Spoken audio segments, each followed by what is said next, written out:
Welcome back to the Ed Morrissey Show. With all of the focus on Venezuela and the interdiction of the oil tankers in the Caribbean and now chasing down another tanker, empty tanker, actually, we're going to get to that in just a second.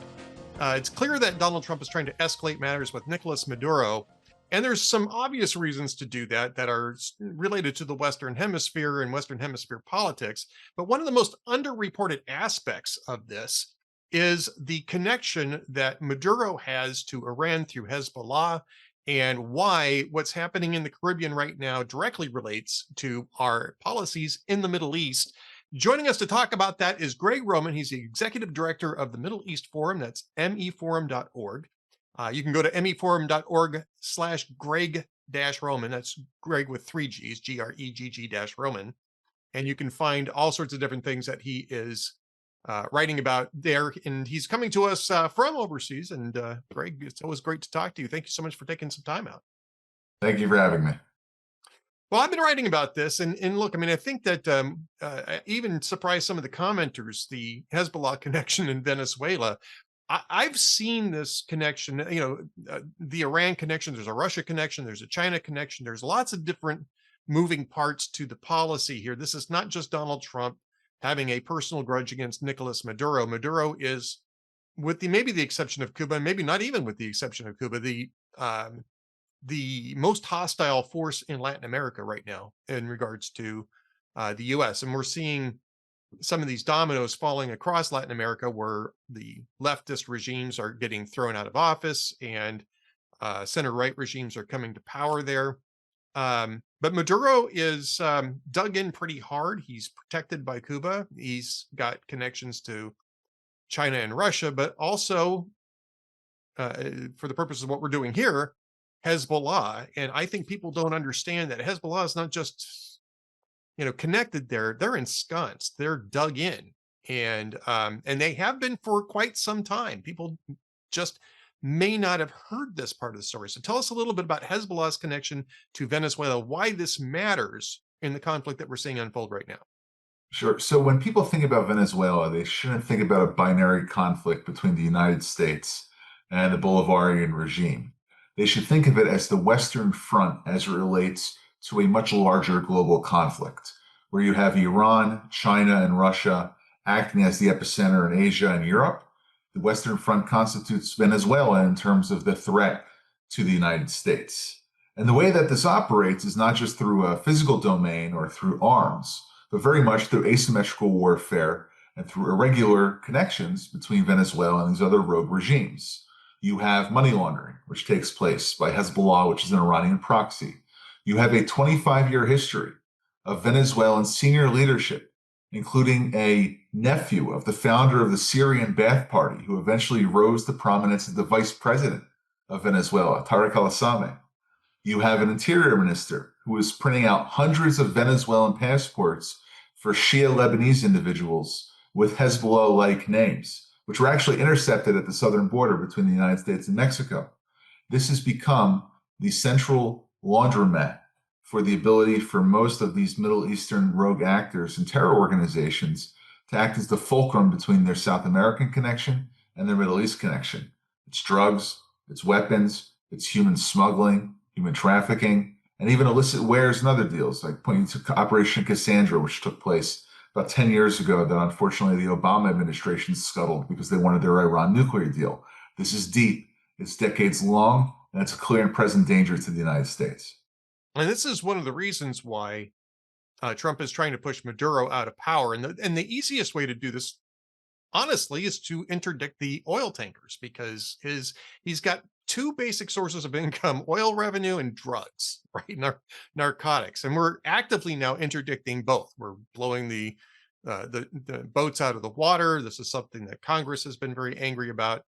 And we're interdicting the oil. Both of those things have Hezbollah connections as well. The oil trade, and this is where we're going to get to the third ship, the Bella 1, which the U.S. Coast Guard just chased out of the Caribbean and now apparently is chasing back across the Atlantic Ocean.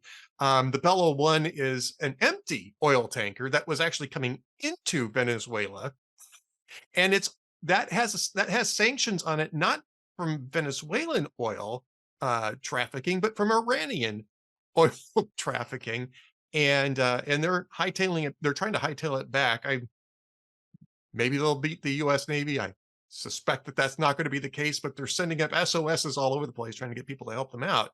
And this is, I think, this third ship is a key part of this, right? This is the Iranians trying to um, get involved, I think, in this, and or thinking that maybe that the U.S. uh, wasn't going to try to escalate matters here, and they played stupid games. And Greg, it looks like they're about ready to win stupid prizes. Right. And this is actually part of the Iranian ghost fleet. This is dozens of tankers which have been flagged under third-party neutral nations to obfuscate their affinity and their connection with the Iranian oil shipping industry. But essentially, what you have is a two-way street. One where you have oil leaving Bandar Abbas in Iran, making its way across the Pacific Ocean, or in some cases the Atlantic Ocean, and then on its way to supply South American nations. And then conversely, it also takes illicit and illegal Venezuelan oil exports and brings it to other third-party nation ports. Now, these are not registered ships insofar as it relates to the global tracking system for ship identifiers. In fact, the transponder was turned off by the Iranians when they started to earn the attention of the U.S. Coast Guard, thereby violating most every international maritime convention. But like I said beforehand, this is something deeper. This is reflective of the 20-year defense agreement that Iran signed with Venezuela back in 2022. You have the logic being quite straightforward. One, Venezuela is cash starved and subject to U.S. sanctions, as much as the U.S. has sanctioned Iran, and their economy is now strapped with hyperinflation going on. Both countries have shaved off the currencies where it was like 1,000,000 bolivars to $1. Then it went to 10,000, and then the zeros just kept getting added back on. So the U.S. here is tackling a global smuggling network, which has one of its ports in Venezuela. That's another layer beyond all of the issues that the Venezuelans have been responsible for, like the drugs, like the smuggling, like everything dealing with their illegal behavior internationally. But this is very much the case for what's going on in Venezuela. And it's the same thing that Trump did back in June of this year during Operation Midnight Hammer, when he said, we will have a red line as relates to the Iranian nuclear program. Here he's saying, we have a red line with the Monroe Doctrine as relates to 200 years of U.S. policy. We will not allow this to become a clear and present danger to U.S. national security and, frankly, economic interests in the Caribbean. And he's acting on that. I want to go back to, yeah, because Fox News did cover this over the weekend, right? It's one of the things that I picked up on was that they were talking about Margarita Island, and we can talk a little bit about that. Maybe it's just that's where the Hezbollah headquarters is. It's a pretty well established facility there. It used to be a tourist destination. Apparently, it isn't any longer because Venezuela hasn't really been a tourist country for a while.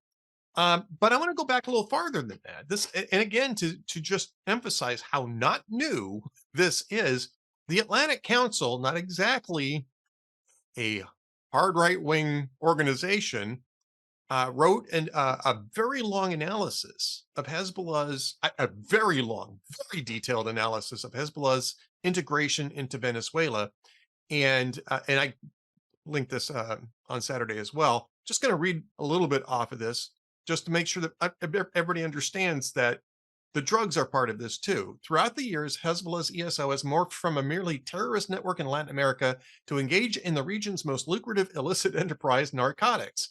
Of the more than 2,000 individuals and entities around the world designated by the U.S. government as foreign narcotic kingpins, almost 200 are affiliated with or connected to Hezbollah. Its growing involvement in massive money laundering schemes and multi-ton shipments of cocaine led the DEA to name a subunit of Hezbollah's ESO that is sometimes referred to as the Business Affair Component, or BAC. And this goes on talking about how this isn't new. And we talked about this during the, after Operation Grim Beeper, I think is what we were calling it here in the West. I forget what the Israelis call it.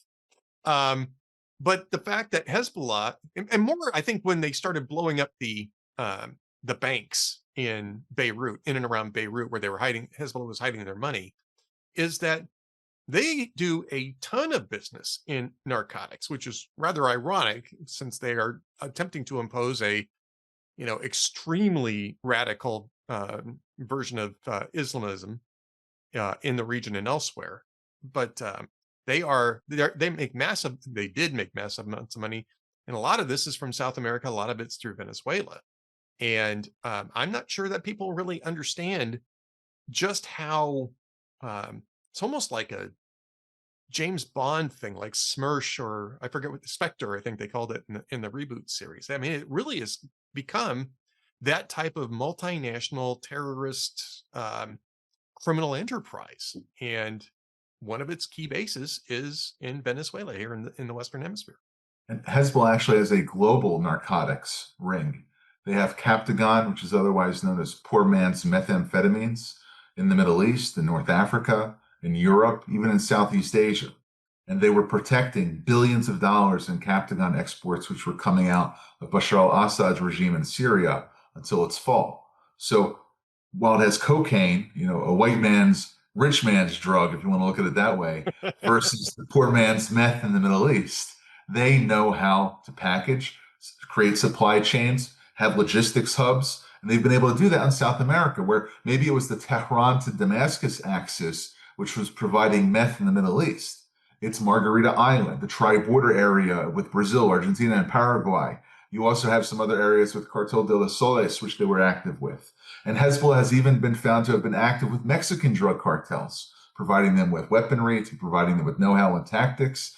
And it's not an uncommon occurrence to see a Colombian drug cartel member, a member of Hezbollah, and some other Arab nationals who may be gathering in a Middle Eastern capital, all because they're all plotting on the same wavelength, trying to find ways to raise money, to launder it, whether it's through illegal means or whether it's even through legitimate business interests. The two flux together because at the end of the day, they'll find any way to try to finance their operations, which at the end of the day are connected to their ideological bona fides, their Islamist radical Shia 12er ideology. But at the same time, if it's done at the expense of someone else who they're not affiliated with, it's no skin off their back. As long as they can make a dime, they're willing to go forward with it, which is why there is no love lost between the United States and Venezuela as it relates to its binary relationship. But Hezbollah is the glue that's keeping that together.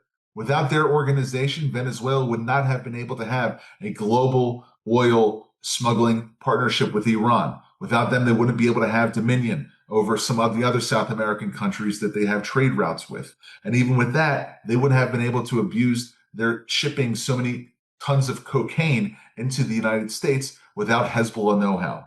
They acted as the trainers, they acted as the logistics consultants. They're sort of like the McKinsey of Venezuelan cocaine. They try to find the best way to wrap everything together, and then they're able to give it a package because they've experienced all across the globe. It's not just Hezbollah, though. It's also the No. IRGC. And the IRGC we consider it a terrorist organization. It's actually also the recognized military arm of the Mullah regime in Tehran. It's their army, the Iranian Revolutionary Guard Corps is what it stands for. But it's much more than that. The IRGC, and I think this is much better known, is that the IRGC is, in a sense, sort of a like a parent company to Hezbollah. It does the same types of things. It is not simply military. It's not simply terrorism either. It does a lot of, it controls a lot of the economy in Iran and controls a lot of the economy in that region. And it is the main support for the mullahs. In fact, if things get worse for the mullahs, they may end up just bypassing the mullahs. And this is one of the reasons why you have to be worried about a collapse of the mullahs in Iran, is it might just mean a military takeover by organized criminals of the IRGC. So tell us a little bit about the IRGC's direct involvement in Venezuela. Sure. So the IRGC in Iran controls about 42% of the economy, reporting directly to the supreme leader, Ayatollah Ali Khamenei.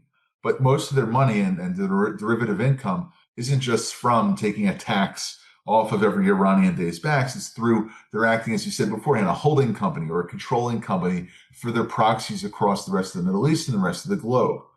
The IRGC has an active headquarters in Caracas right now, where not just their military coordination with the Venezuelan army, but also all of their coordination of all their other illicit activities is taking place there too. And by the way, it's not just limited to Venezuela. There was an IRGC ship along with a cargo container ship that docked in Venezuela about 2 years ago after having refueled in Rio de Janeiro, right when Lula became president of Brazil after Bolsonaro was defeated. So they've made a public show of this connection with South America, in addition to all of their private entreaties that they use to augment their income in Tehran. Now, the main thing that you have to realize about the IRGC and its relationship with Venezuela is its ability to arm and equip the Venezuelan army with the same kind of weaponry that they had given to Russia in Ukraine. We're talking about an Iranian-sponsored Venezuelan drone program. We're looking at fast attack craft that can be used against large U.S. frigates and aircraft carriers. You're looking at missile technology that they've shared with Venezuela. So if you keep on having this relationship beyond all of the drugs and narcotics, which is pretty bad, but Venezuela might be able to build up the same kind of asymmetrical military machine that, let's say there is a conflict with the United States, they might decide to use against the United States. So that's why it's important to sever the relationship now so that threat is off the table and Iran is excised from South America and the Western Hemisphere. Indeed. And I mean, this is really critical stuff. This is not just about Donald Trump doesn't like socialists, which he doesn't. I mean, he doesn't. We get that. That this is about a very large security danger here to the United States, and it's being built out by Iran with the assistance of China and Russia, who, both of whom are not very friendly to the United States, and so therefore, I mean, this is the geopolitical environment in which we're operating, and we have to be cognizant of that. Speaking of which, and this might be more of a sideshow to you, but and maybe to me too, but the interesting part, and I don't know if you saw the Wall Street Journal report yesterday about this, but apparently the Cubans are very worried about Maduro hitting the road. They are, according to the Wall Street Journal anyway, they have provided personal protection to Maduro to make sure he stays safe. I mean, I called it in a post that I've written. It hasn't gone up yet, but I call it the full Elvis. They're concerned. What is Havana's engagement with Hezbollah or the IRGC? I mean, is there any? Have they been part of that, or have they been smart enough to try to stay out of that and let Venezuela deal with that stuff? Well, if you think about it, Cuba itself being an island dictatorship, or island-based dictatorship, has tried to project its power to other South American socialist countries. In fact, I was with a member of the Cuba Liberty League last week in Miami, where he called Venezuela a colony of Cuba.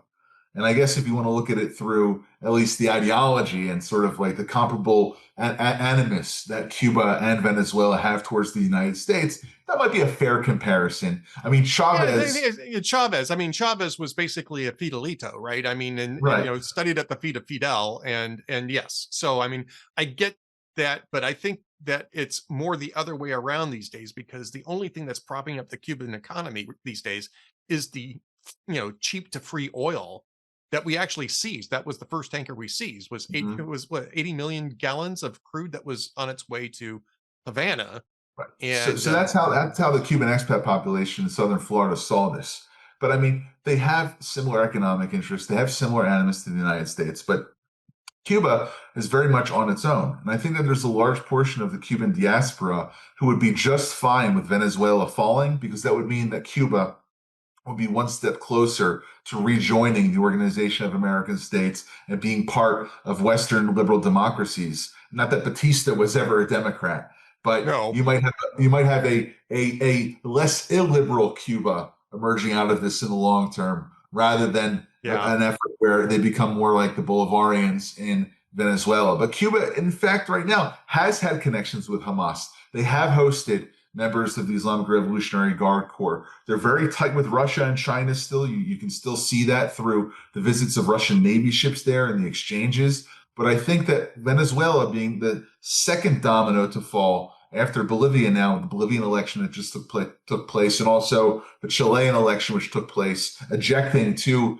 far leftists from South America. Venezuela might be next. It's ostensibly clear that South America is not putting up with this right now. And I think that Trump is trying to back these people who are Venezuelans who voted for a president in a democratic election. And if anything, Maduro is the illegitimate leader there, right? Right. There was two consistent Exactly. elections, one after another, which put in individuals who were then not given the opportunity to be sworn in because Maduro chose the path of a rigged election and a dictatorship.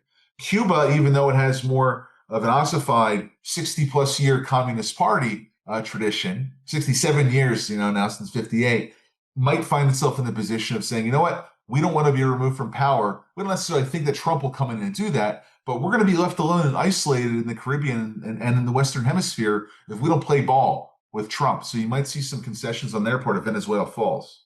Reuters reported a couple of weeks ago that Havana had actually started to reach out to Washington to see what a post-Maduro Western Hemisphere might look like for them. I don't know if there's been any follow-up on that. Of course, today's Wall Street Journal article was, talking about how Cuba's providing all this personal protection for Maduro, but when you get the full Elvis, you're at the mercy of the people providing the full Elvis. And if I was Maduro, I would not be looking at that and sleeping comfortably at night. Just before we go, I mean, what's the likelihood of Maduro leaving at this point? Because this is going to get really ugly super fast. And I'm cognizant of how Ernest Hemingway described going bankrupt. Slowly and then all of a sudden. Right? And that's the way regimes fall. And Assad is a great example of this. They start to fall slowly and then it's all of a sudden. And Maduro has to look at what happened with Assad, who was a direct Iranian client with Hezbollah as an ally. And it didn't work in the end. And Maduro has to be looking at this. Alexander Lukashenko, Belarusian dictator, was making some pretty strong hints last week that it's time for Maduro to pay a very long state visit to Minsk, and that he would be happy to have Maduro there in Maduro's retirement. You think Putin's about done with this too? You think Putin's looking to extricate himself from this and letting I Iran think hang? Putin has other cards on the table that he's trying to play with the Trump administration to be able to get his territorial gains in Ukraine, right? And he has Right. his other sanctions that he wants to see off lifted. So if Venezuela is a bargaining chip with Maduro taking a one-way trip to Moscow or to Minsk, that might be something that's on the table. But I think that Maduro has to look at Lushenko in terms of what he was able to do to uplift the potash sanctions that were just taken off of Right. Minsk because they released 150 political prisoners. I think it was last week or 2 weeks ago. Now, Maduro could make concessions. He made concessions to Rick Grenell on the American hostages which were being held. He was willing Right. to start playing ball in terms of trying to get going some of the oil companies to get sanctions waivers. I just don't think that he's at the point right now where he has much room to breathe. So maybe it's Havana, maybe it's Moscow, maybe it's Minsk. But unless he wants to be looking down the barrel of an MQ-9 Reaper or potentially an F-35 launch from Puerto Rico, now's the time he's got to play his loud card. Because if he doesn't, I think he's going to be looking at the potential for being forced from power, maybe like Noriega. Yeah, possibly. All right. Well, Gregg Roman, Middle East Forum, you can go to meforum.org. You can go to his author page there. That's meforum.org/Gregg, Gregg -Roman, Roman. And you can find all the articles that he's working on right now. We got Gregg like a last minute thing. He rushed back into the studio to do this because this is such an important topic. Gregg, thank you so much for being available. Always good to talk to you. And we'll be talking with you soon about all the other issues that are there in the Middle East. Thank you, Ed, and Merry Christmas to your listeners and a Happy New Year. Merry Christmas. Happy New Year to you as well. Safe travels. Thank you.